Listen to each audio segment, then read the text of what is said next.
It is an awesome 85 degrees in North Carolina today, so I thought I would do this video outdoors because it's all about warm weather fragrances. Yes, I know I'm a little late to the party with this one. A lot of people have already done their top 5, top 10 list of their favorite warm weather fragrances for spring and summer.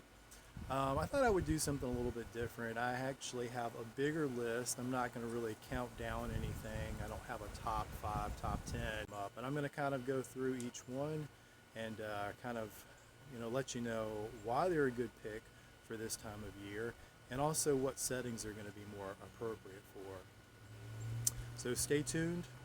That is coming up.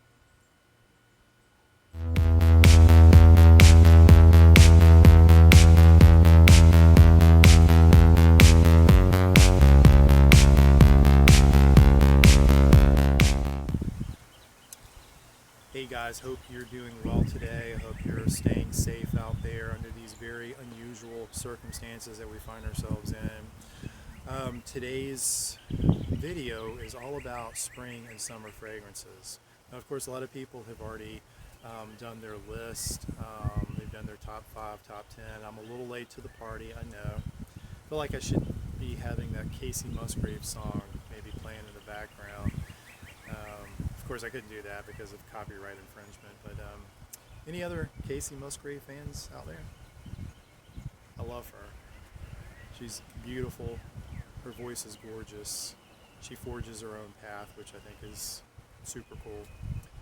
I saw her this past year in concert, and she was just phenomenal. Look forward to seeing her again. But anyway, getting off topic.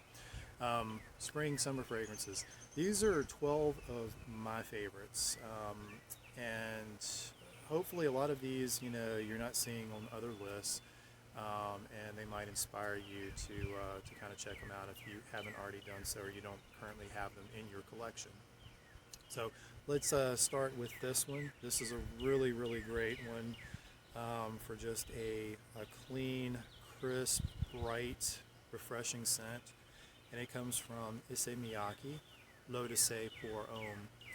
This is an amazing one for when you get home from work, you get your shower, you get cleaned up, you spray this on, and you just relax for the rest of the evening. The performance on this, because of course the type of fragrance that it is, it can be underwhelming. It is when you have to reapply. If you're especially going to go out with it, you might apply it half day or something like that. But it's great if you're just going to be around the house, just running errands or something. But this one features the yuzu note, which I personally love. It's in another fragrance that I have featured on this list. It's also in fragrances like Guerlain For Men. I love that one. But along with that, you have your citrus, you got your vetiver. This one was introduced back in 1994, and it's withstood the test of time. I think this is, it's well loved. Again, people complain about the performance on this, but it's such a great one. If you haven't checked it out, you need to. Again, Issey Miyake, L'Eau de Cartier Concentree. Next on the list is from the house of Dunhill. This is Dunhill, I forgot for a minute there, Desire Red. I got this one last year and was able to wear it toward the end of the summer, and just really, really enjoyed it. I love the apple note in this one. I just find it, so refreshing. This is a relatively sweet fragrance. Some do find it a little too sweet, but in addition to the apple, you've got neroli. You've also got rose in this as well. I'm slowly becoming addicted to rose fragrances, I'm finding. So I was really surprised to find it had the rose note in it. It's a little hard to pick up on, but as it dries down, you get some slight nuances of that. But lemon, patchouli, vanilla. This was introduced way back in 2000. It's one that I really like to layer. I get pretty good performance out of it, but I find with using the body wash and the deodorant spray, it does amp up the performance on this one. So again, Dunhill Desire Red for Men. Next on the list is from Tommy Bahama, and it is Scentual St. Barts. The only way to describe this one is it is vacation in a bottle. This is one that you would take with you on vacation and you would wear just the entire week, 2 weeks that you're gone. I mean, just smelling this one, it's refreshing. Very calming. That the lime tequila notes right off the top, I mean, are just so nice. In addition, you do have sea notes, palm leaf, guava, vanilla. And it's interesting that this does have the sea or aquatic notes in it, because I'm finding that a lot of fragrances with that particular note, especially if it's a salty aquatic note, doesn't really do well on my skin at all. There are fragrances like Dolce & Gabbana Light Blue, a lot of the flankers of that one, Bulgari, Atlantique. I can't wear any of those. I like the way they smell on other people, but I can't wear them personally because it comes across smelling like a wet dog on my skin. And, you know, if it smells that way to me, then I'm pretty sure it smells that way to other people. I'm just not going to take a chance and wear any of those. But this one is great if you haven't checked it out. It's it's a relative cheapie, but really good one to pick up, especially when you're heading out on vacation. Tommy Bahama, Scentual St. Bart. This one has been in my collection ever since it was released back in 1993, in one of my original purchases from Calvin Klein. It is Escape. This one, the melon note in this one, along with the grapefruit, it's got eucalyptus, it's got fir in it. It just makes it such a great, unique smelling fragrance. The women's version is really nice as well. I had a friend, that wore that back when I was a teenager, and I used to love the smell of that one. And I would probably, if I picked up a bottle, I would probably wear the women's version too. I mean, it's that good. But this one is another good one. You'd be hard pressed not to have ever smelled this one before. But on the off chance that you haven't, you can pick this one up pretty cheap as well. But try it out. CK Escape. We're going to go to another one that is been hyped to death. I know, and I'm sure this one is going to find its way on a lot of people's warm weather fragrance list. I picked this one up right after I started hearing a lot of talk about it, and I'm so glad it did, because the hype is well justified. For Guerlain, Dior, Cologne. This one, that almond note in this is just, it's phenomenal. It's intoxicating, really. But this one is just so well blended. The almond along with the grapefruit, the orange, the pink pepper. Guerlain is known for great fragrances. I mean, they've been around forever. But a lot of their fragrances do tend to smell a little bit more dated, or maybe a little bit more mature for some people's taste. But the Ideal collection really takes things in a more modern direction.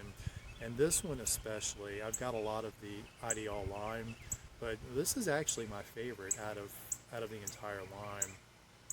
And I'm really going to enjoy wearing this one over the spring and summer. Going on to another one that has been around for quite a long time, and I've had off and on in my collection. I stopped buying it maybe like 10 years ago, I guess, because I had just worn it so much that it really fell off my radar, and I'm so happy that I was able to pick up another bottle. And the reason that happened was because I was in one of the rack stores, and I saw a bottle of it. Okay, I'm going to just let you know what it is. It's Claiborne For Men. Liz Claiborne. And I found a bottle of it. It was out of the box, and I sprayed it just to remind myself of how great the scent is. Doesn't smell anything like it used to. So you pick up a bottle now, and this part of the bottle is going to be clear. I mean, it's obviously been reformulated to death. It bears no resemblance to what it used to be. So that upset me pretty bad. So I had to track down a vintage bottle, and I did. I found a guy on Facebook that said, you know, hey, I've got a bottle that's, you know, almost completely full. I've never used it. You know, I'll sell it to you. So I was able to pick it up, and I'm so glad I did. This one again has that melon note in it. It's got artemisia, lavender. It's got some citrus notes, carnation. It even has rose in it as well. Leather, patchouli, amber. But this is just, it's really, really good stuff. Suggest you, if you can find a vintage bottle of this, to pick it up. Don't even bother with the reformulation. It's awful. It's so disappointing. But Claiborne For Men. Then we're going to go to the House of Dior. And actually, I've got two for this slot because this is Dior Homme Cologne. And as you can see, I've got very little left. I have really torn into this bottle. I mean, I've had it for a while, so it's with good reason that I'm as low as I am. But this has been described as fizzy lemonade, and I can't contradict that. That's the best way to describe it. It's very refreshing. So when I started getting low on this, I decided to check this out from Zara. This is Vibrant Leather Cologne. This is their take on the Homme Cologne. And I'm so glad that I did. This is a pretty close copy or clone of Dior. I mean, it gives you the exact same feeling, the exact same vibe. For, of course, fraction of the price. And also I get better longevity from this too, believe it or not. I do have one of the original formulations of the Dior Homme Cologne. And unfortunately, you know, I mean, it does pretty good, but this one does so much better. Now, the weird thing with Zara, as a lot of you know, they are constantly doing away with colognes, and they're bringing in new collections and everything. So I don't think this one is any longer available under this name. It's now called something else. And I think there have been a couple of, you know, of these that have come along. They've been named something else. But if you can pick up the current version of this, and hopefully it's exactly the same. I mean, this is some good stuff, good for warmer weather.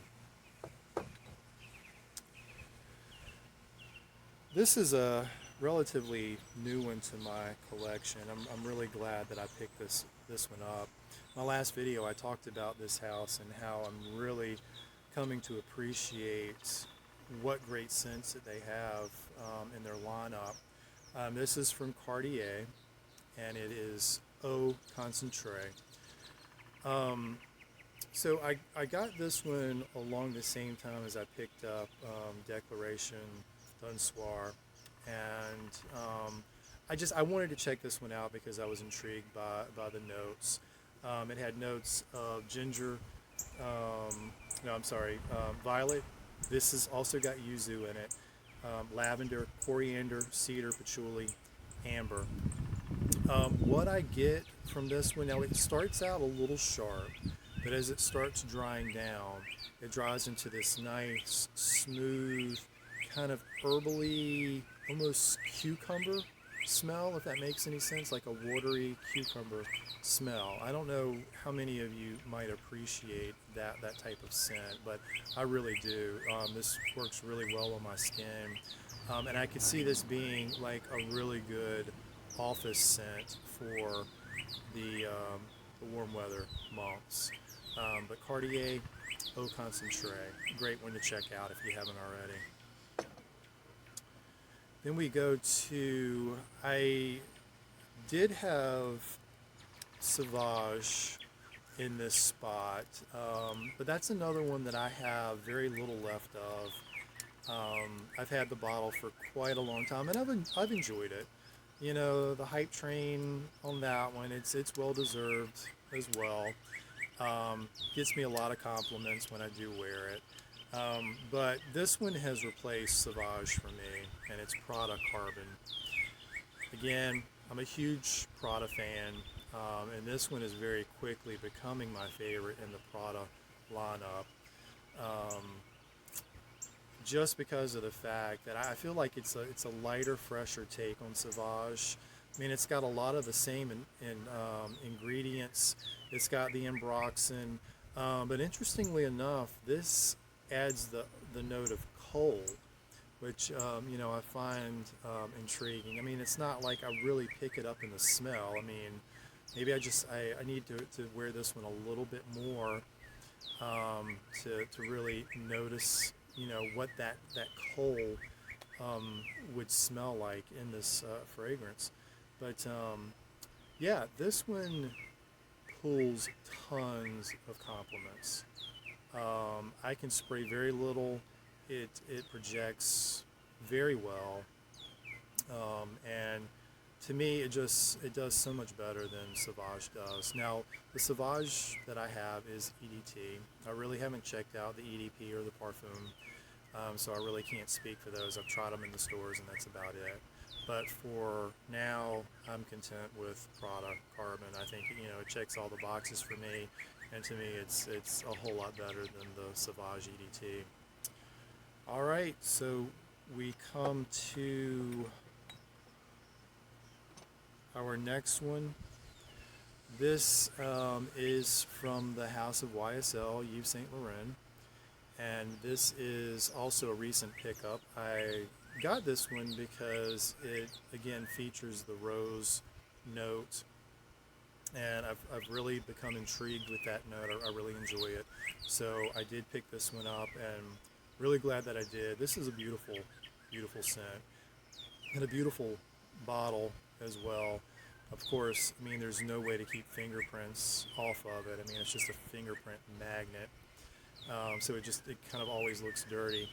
But Ultime, it's got ginger, rose, grapefruit, cedar, cardamom. It's also got that note of apple in it as well. I don't pick up on that really. So, you know, I wish I did. I think it would make it an even better scent. I would like it, you know, even more than I already do. But they say that this one has been discontinued. I can't really verify that. That is the talk going around the groups and everything. But yeah, if you can get your hands on this, if you haven't tried it yet, check it out. It's a really, really nice one. It'd be great for the summer months. This too would be a good one for office wear. You know, out running around doing errands. Yeah, great scent. Check it out. And then finally, we come to this last one. A lot of you are probably familiar with the Bond Number 9 fragrances, and especially the one Andy Warhol that has been discontinued. In particular, the 2011 version, I think it was, Silver Factory. It's the one in the purple bottle, the close-up of Andy Warhol with the glasses, the trench coat, I believe. Well, anyway, Scentual Obsessions came out with their impression of it, and this is such good juice. In my last video, I spoke about how if I had a signature scent, then probably Cartier L'Homme would be it. Well, this is close runner-up here. This one is so nicely done. You know, I'm not really sure of the notes in this version. Now, the original Andy Warhol, it had, you know, that predominant plum note, which, you know, you do pick up on. It had oud, rose, vanilla, citruses, sandalwood, cypress, patchouli. This one,